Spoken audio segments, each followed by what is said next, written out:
कि कलीसियाओं को बनाने के लिए, चर्च बनाने के लिए पैसों की जरूरत नहीं है, फॉरेन फंडिंग की जरूरत नहीं है। लोग बोलते हैं फॉरेन फंडिंग, फॉरेन फंडिंग। इतने 1000 करोड़ का चर्च बन रहा है। तुम्हारे रिश्तेदारों ने सब चेक किया जब वो आए थे।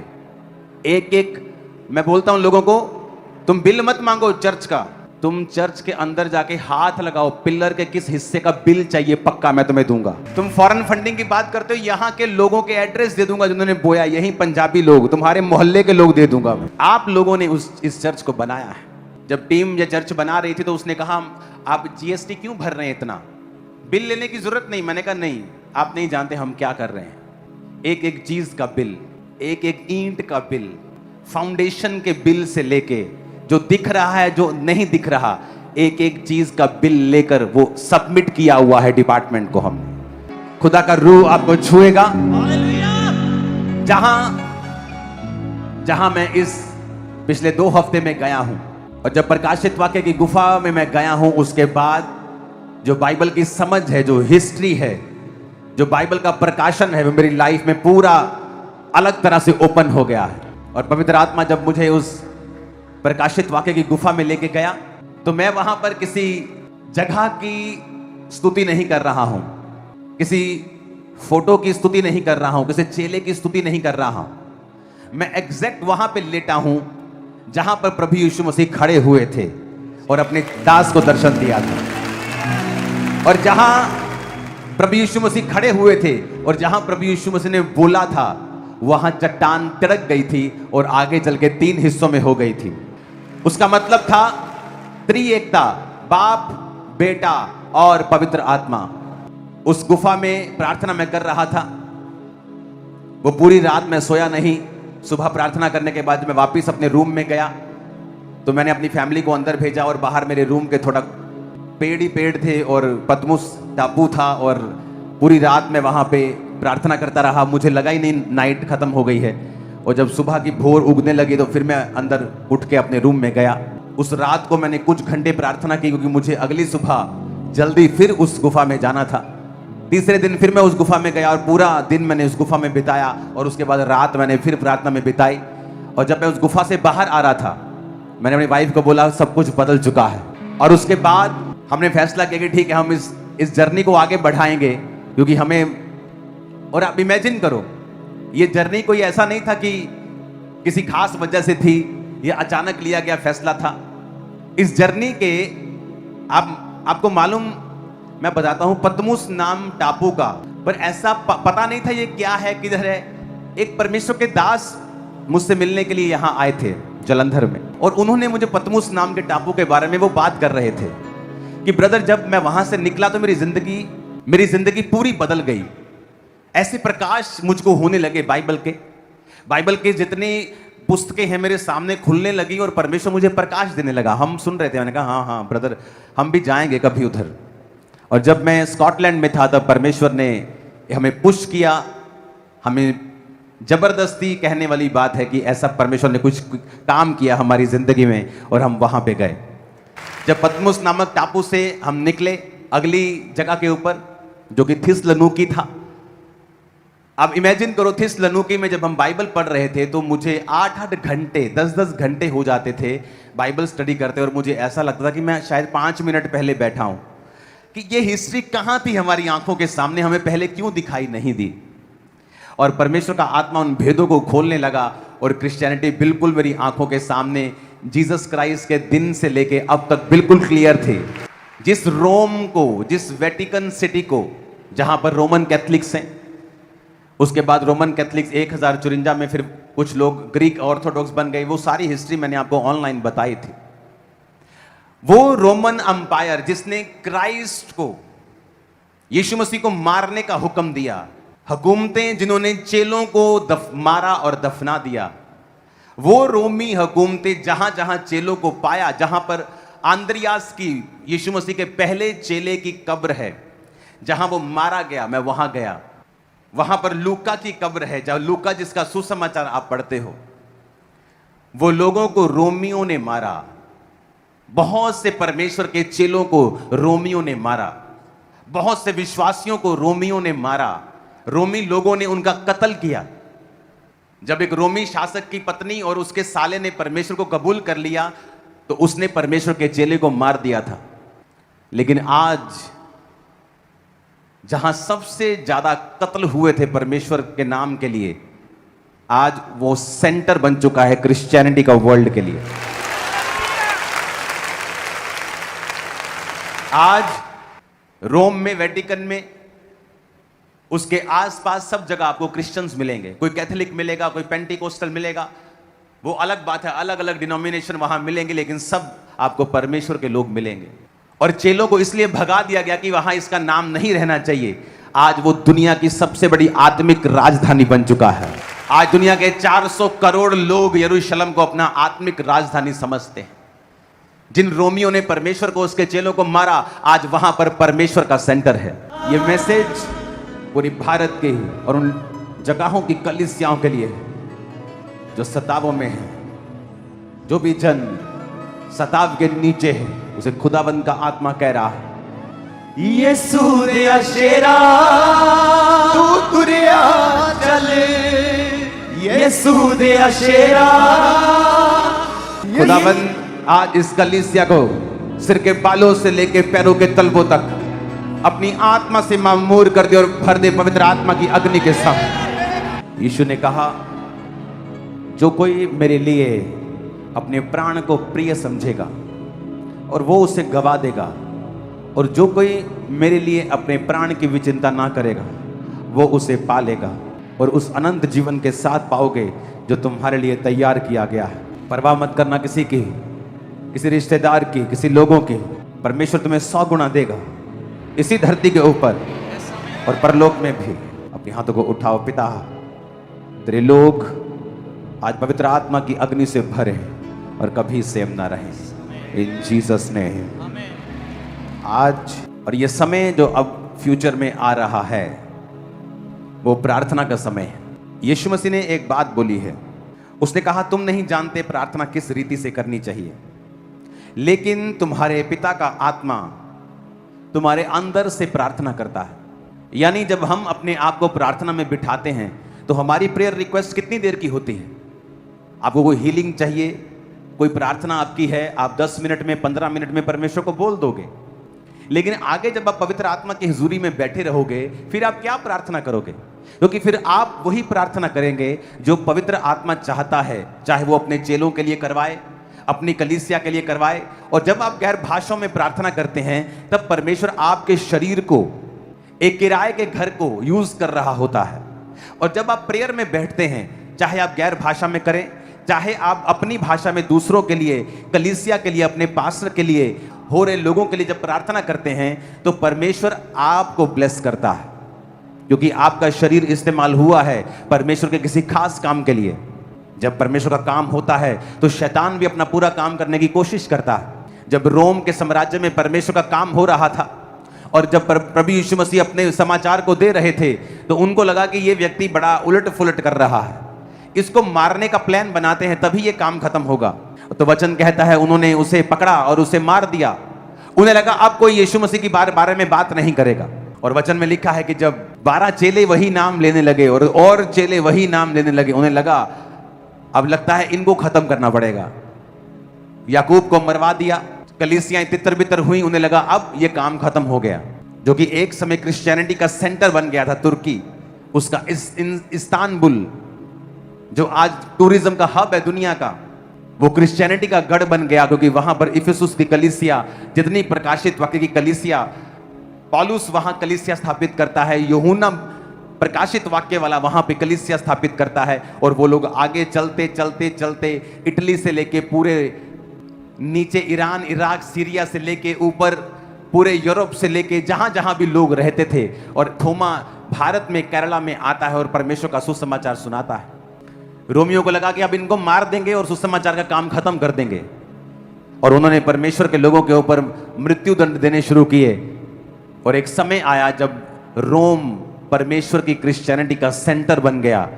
जो बिशप थे उन्होंने वहां पर आत्मिक और शारीरिक दोनों तरीकों के साथ वहां पे राज्य किया। और उसके बाद आज हम जानते हैं आज जब आप क्रिश्चियनिटी की बात करते हैं, जब पोप की बात करते हैं, रोमन कैथलिक्स की बात करते हैं, तो वो रोम की बात करते हैं। उसके आसपास बहुत सारे लोग, कुछ पेंटिकोस्टल में हैं, कुछ मेथोडिस्ट हैं, कोई कुछ है, लेकिन सब क्रिश्चियंस हैं। और परमेश्वर का राज्य वहां स्थापित होता है। बार बार लोग ये सोचते आए कि हाँ, हम इनका विरोध करेंगे, इनको फंसाएंगे, फिर इनको मारेंगे और ये परमेश्वर का काम रुक सकता है। परमेश्वर का काम रुकने वाला नहीं, क्योंकि जब आप परमेश्वर के राज्य के लिए, उसके विजन के लिए प्रार्थना करते हैं, आपकी पर्सनल प्रेयर्स भी परमेश्वर उनका आंसर देता है। जब आप अपनी लाइफ को परमेश्वर के राज्य के लिए डेडिकेट कर देते हैं, तो परमेश्वर जानता है कि आपको पर्सनली किन चीजों की जरूरत है। आसान है, यीशु मसीह ने कहा, मेरा बोझ उठाना और तुम्हारा बोझ मुश्किल है। अगर एक व्यक्ति, परमेश्वर कहता है कि अगर तू थका हारा बोझ नीचे दबा हुआ, मेरे पास आ, मैं तुम्हें विश्राम दूंगा। मेरा बोझ उठा, मेरा क्रूस उठा जो नरम है, मेरा बोझ सहज है, मेरा बोझ हल्का है, और अपना बोझ मुझे दे दे। आज एक आदमी जब उसकी गलत शादी होकर हो जाए तो उसकी पूरी जिंदगी बर्बाद हो जाती है।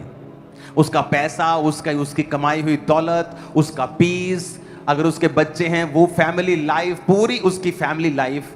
लेकिन अगर आप परमेश्वर के राज्य के लिए जी रहे हो, अगर आपका जीवन प्रार्थना वाला है, आपका मकसद परमेश्वर का काम करना है, तो परमेश्वर मेक श्योर करता है कि आपका लाइफ पार्टनर जब आपकी लाइफ में आए तो वो परमेश्वर की ओर से हो और वो आपको तंग ना करे।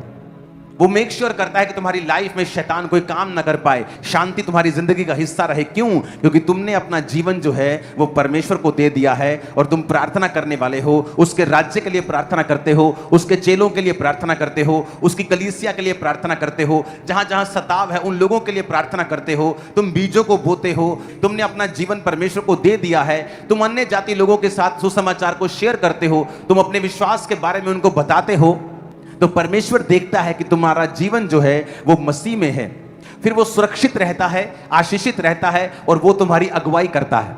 और अगर तुम किसी गलत दिशा में जाने वाले होगे, वो तुम्हारी अगुवाई करके तुम्हें वहां से रोक देगा।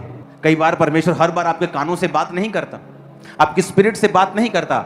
जब आप परमेश्वर में पूरे होते हैं, वो आपके आसपास ऐसा एटमॉस्फेयर बना देता है कि आप गलत दिशा की ओर जा ही नहीं पाते हैं।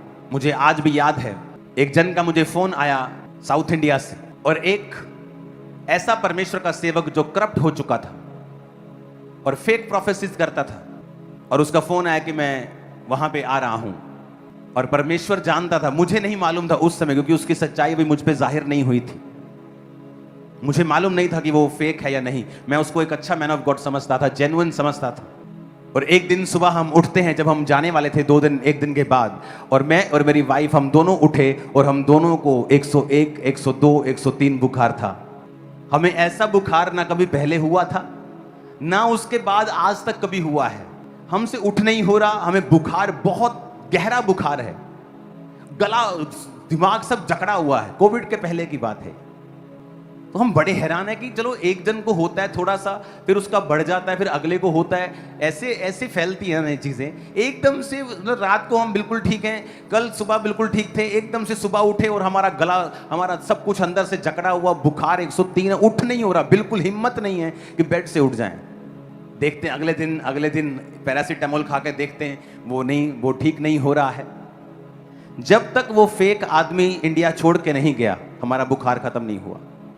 जैसे वो इंडिया से गया, हम बिल्कुल ठीक थे, बिना दवाई के।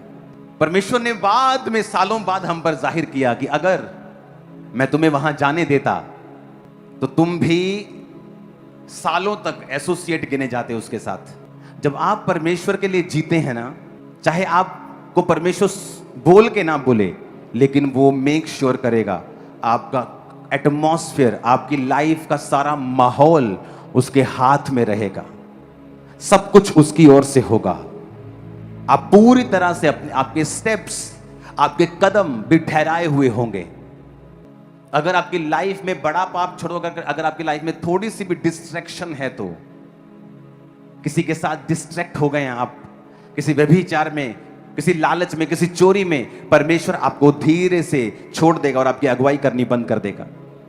फिर लोग बोलेंगे मेरे पार्टनर ने मेरे साथ धोखा कर दिया, मेरे बिजनेस पार्टनर ने मेरे साथ ये कर दिया। क्यों? क्योंकि आपकी आईज जो हैं वो बंद हैं। बंद इसलिए हैं क्योंकि परमेश्वर ने आपकी उस डिस्ट्रैक्शन के कारण आपसे थोड़ी सी दूरी बना ली है। उसने पूरी तरह आपको छोड़ा नहीं है, क्योंकि आपने अभी पूरी तरह पाप में अपने कदम नहीं रखे हैं। जिस दिन आप पूरी तरह से पाप में घुस जाएंगे, फिर वो आपसे पीछे हट जाएगा। आप अपनी तरफ से चलेंगे, अपनी तरफ से सेवा करेंगे, अपनी तरफ से सब कुछ करेंगे, लेकिन परमेश्वर आपके संग नहीं है और वो लॉन्ग टाइम नहीं होगा।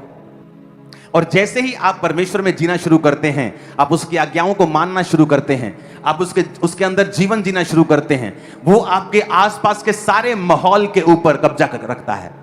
अब बात ये नहीं है कि आप लोग दुखी हैं, सुखी हैं, कंफर्ट में हैं कि डिस्कंफर्ट में हैं। बात ये है कि क्या आप परमेश्वर की मर्जी में जी रहे हैं। अगर आप परमेश्वर की मर्जी में जी रहे हैं, वो डिस्कंफर्ट थोड़े दिनों का है, लिखा अनंत महिमा को पैदा करता है। फिर आप नहीं जानते, जो हल्का सा कलेश आपने सहा, आपके बच्चों को बेस्ट पोजीशन पर आप ही देखेंगे। वो हल्का सा कलेश जो आपने सहा, वो आपके जीवन में एक असीम शांति को लेके आएगा। अगर आप पाप को अपना जीवन दे चुके हैं, फिर जो भी आपके आसपास होगा वो आपके भले के लिए नहीं होगा। फिर हर रास्ता जो आपके लिए ओपन होगा, वो हर दरवाजा जो खुला होगा, वो परमेश्वर की ओर से नहीं होगा। इसलिए हमें यह बात समझने की जरूरत है। इसलिए मुझे यह बताने की आपको जरूरत नहीं है कि आपकी लाइफ में क्या चल रहा है, आप किस दुख से होकर गुजर रहे हैं। इसलिए क्रिश्चियनिटी में अपने पास्टर के साथ मिलना जरूरी नहीं है, अपने पास्टर को सुनना जरूरी है। यह बाबा कल्चर नहीं है कि आप उससे मिलेंगे तो वो आपको कुछ देगा और आप ठीक हो जाएंगे। ये होली स्पिरिट कल्चर है। अगर आप होली स्पिरिट की बात को सुनेंगे, आप हील हो जाएंगे। इसलिए अपने मेंटर को सुनना जरूरी है। रेडियो नहीं होता तो उसने लिखा कि अपने मेंटर को सुनना जरूरी है। इस पत्री को पढ़ के सुनाया जाए। जो कोई इस पत्री की बात को ना माने, उससे दूर रहो ताकि वो शर्मिंदा रहे, पौलुस ने लिखा। क्योंकि उसको पता था कि पवित्र आत्मा ने जो कहा है उसे सुनना जरूरी है। पौलुस को मिलना जरूरी नहीं था। जब आप ये बात समझ लेंगे कि कोई मायने नहीं रखता आपकी जिंदगी में कितनी बड़ी मुसीबतें चल रही हैं, या किस हार्डशिप से आप गुजर रहे हैं, किस मेंटल स्टेट से आप गुजर रहे हैं, जरूरी यह है कि क्या आप परमेश्वर में हैं, क्या आपने अपना जीवन परमेश्वर में सुदृढ़ किया है, क्या आपने प्रार्थना वाला जीवन रखा है, क्या आपने पवित्रताई वाला जीवन रखा है, क्या आपने चेलों वाला जीवन आप जी रहे हैं। अगर आपने रखा हुआ है तो सब बातें मिलकर भलाई को पैदा कर देंगे। आप आगे आगे चलते जाएंगे और प्रेस करते जाएंगे अपनी लाइफ को परमेश्वर की ओर, और अंत में आप देखेंगे आप एक बड़ी गवाही को पा चुके हैं। आप देखेंगे परमेश्वर ने आपकी लाइफ में बड़ा काम किया है। हालेलुया। और हमें इस प्रेयर में रहना है, अपने लिए, फ्यूचर के लिए, खुदा के दासों के लिए, कलीसियाओं के लिए, सताव के लिए, परमेश्वर की मदद के लिए। और मैं आपको बता रहा हूं, परमेश्वर ने आपको बड़े कामों के लिए चुन लिया है। आप आम कलीसिया नहीं हैं। पूरी दुनिया में आपकी बात हो रही है, पूरी दुनिया में। मैं आपको बता रहा हूं, कुछ बातें मैं यहां से आपको बता नहीं सकता हूं, लेकिन फुल वर्ल्ड में आपकी बातें हो रही हैं, आपके विश्वास की बातें हो रही हैं। तो हमें यह बात दिमाग में कैरी करके रखनी है।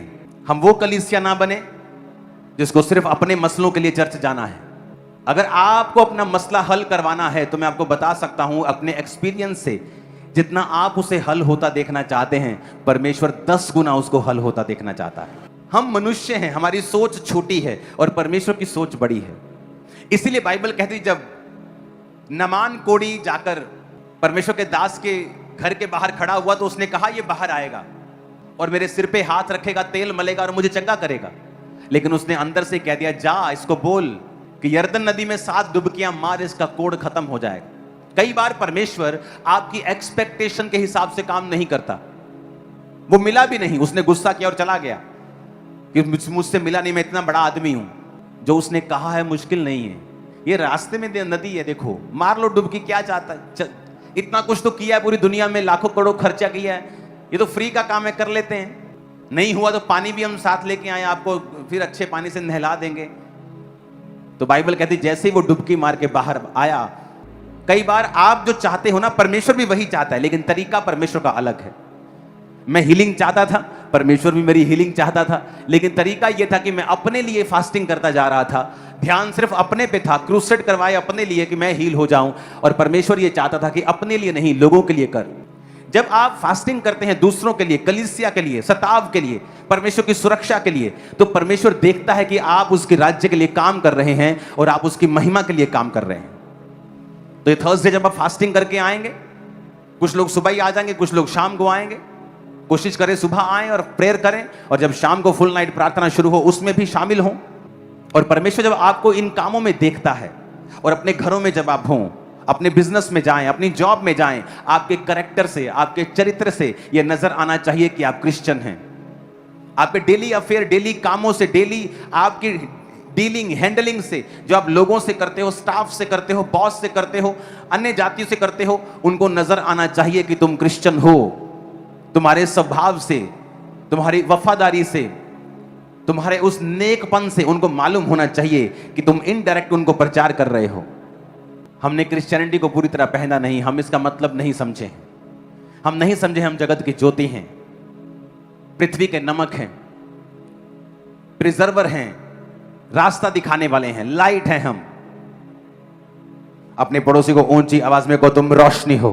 टमाटर खराब हो जाएंगे तो उसको खाद बना दोगे आप, चिकन खराब हो गया तो उसको खाद बना दोगे, उसको फिर अपने पौधों में डाल दोगे।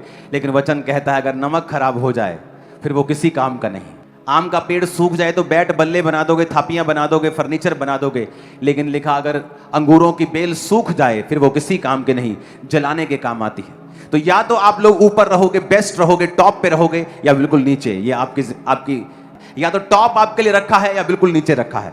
या तो आप टॉप का जीवन जियोगे, लेकिन अगर बिगड़ गए तो परमेश्वर ने कहा अन्य जातियों से भी ज्यादा श्राप तुम्हारे जीवन में होंगे। जो अन्य जातियां झेल रही हैं तुम उनसे ज्यादा झेलोगे, जो उनके जीवन में दुख हैं तुम्हारे जीवन में उससे भी ज्यादा दुख होंगे। जाओ उन लोगों को देख लो जो सदियों से क्रिश्चियनिटी में हैं और लेकिन परमेश्वर में जीवन नहीं बिताते। जाओ उनके जीवनों को चेक करो, अन्य जाति लोगों से भी ज्यादा श्राप उनकी जिंदगियों में हो रहे हैं। क्योंकि वचन ये कहता है, यीशु मसीह ने साफ साफ कहा है कि तुम नमक हो, पर अगर नमक का स्वाद बिगड़ गया तो पांव नीचे आओगे। अगर रोटी का स्वाद बिगड़ गया, सब्जी का स्वाद बिगड़ गया, तो वो कूड़े में जाके उसकी रिसाइकलिंग हो जाएगी, वो खाद बन जाएगी। अगर नमक का स्वाद बिगड़ गया तो किसी काम का नहीं, वो मनुष्य के पैरों के नीचे रौंदा जाएगा। अगर कोई और पेड़ सूख गया तो फर्नीचर बन जाएगा, लेकिन अगर अंगूरों की बेल सूख गई तो कभी भी फर्नीचर नहीं बन सकती, सिर्फ जलाने के काम आएगी और लोग उसे उठाएंगे और जला देंगे। तो या तो आपके लिए बेस्ट रखा है तो या वर्स्ट रखा है, बीच का कुछ आपके लिए नहीं है। तो मेरी विनती है आपसे बेस्ट को चुनें, परमेश्वर के राज्य के लिए अपने आप को अवेलेबल रखें, एक ऐसा जीवन जिएं कि शैतान आपकी जिंदगियों से शर्मिंदा रहे। मैं इस बात से आनंदित था और सबसे ज्यादा खुश मैं इस बात से था कि मैं चर्च में मौजूद नहीं था, फिर भी इस चर्च की गैदरिंग बढ़ रही थी, लोग ज्यादा थे इस चर्च में। ये उस बात की निशानी है कि आपने इस बात को पूरा किया है कि हमें सुनना जरूरी है, हमें देखना जरूरी नहीं, मिलना जरूरी नहीं, हमें सुनना जरूरी है। आप परमेश्वर के घर में हो, आप वचन सुनने के लिए आए हो, परमेश्वर की मर्जी सुनने के लिए आए हो। मिस आप भी कर रहे थे, मिस मैं भी आपको कर रहा था, लेकिन आपका चर्च में मौजूद रहना उन मीटिंग्स के दौरान और भारी गिनती में, यह साबित करता है कि परमेश्वर आपसे खुश है। यह साबित करता है कि आपने प्रभु के वर्ड को फॉलो किया है। आप एक जीवित कलीसिया हैं। इस कलीसिया के एक दो लोग जो बिल्कुल नए होते हैं, उनसे सवाल जवाब करके इस पूरी कलीसिया की मैच्योरिटी को आंकने की कोशिश कभी मत करें। कलीसिया मैच्योर होती है अपने कामों से, कि उसका सेवक वहां पे फिजिकली मौजूद नहीं है तो भी वो पूरे के पूरे 102% चर्च में है। मैं लोगों को बता दूं, खामरा चर्च ऐसी चर्च है, जब मैं अनाउंस करता हूं सीड की तो लोग मुझे बताते हैं, जब हम सीड बोलते तो लोग हमारी चर्च में आते नहीं। मैं कहा खामरा चर्च ऐसी चर्च है जिस दिन मैं सीड अनाउंस करता हूं, अब उस तरह से अनाउंस करने की जरूरत नहीं पड़ती है, लेकिन जब सीड अनाउंस होता है तो लोग चर्च में रेगुलर संडे से ज्यादा होते हैं।